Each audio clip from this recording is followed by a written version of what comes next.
Pattambi പെരുമുടിയൂരിൽ railway അടിപ്പാത വേണമെന്നുള്ള പതിറ്റാണ്ടുകളായുള്ള ആവശ്യത്തിനാണ് ഇപ്പോൾ പരിഹാരമാകുന്നത്.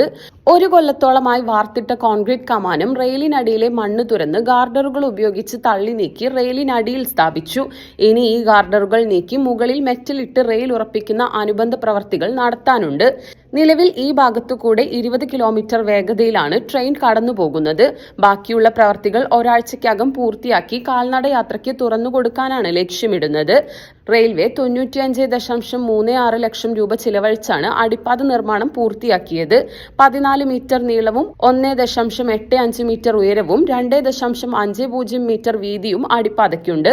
പ്രദേശത്തെ LP സ്കൂളിലും ഹയർ സെക്കൻഡറി സ്കൂളിലുമായി 2500ഓളം വിദ്യാർത്ഥികൾ പഠിക്കുന്നുണ്ട്.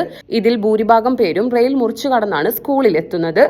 ഇവിടെ ട്രെയിൻ തട്ടി നിരവധി വിദ്യാർത്ഥികൾക്ക് ദാരുണാന്ത്യം സംഭവിച്ചിട്ടുണ്ട്.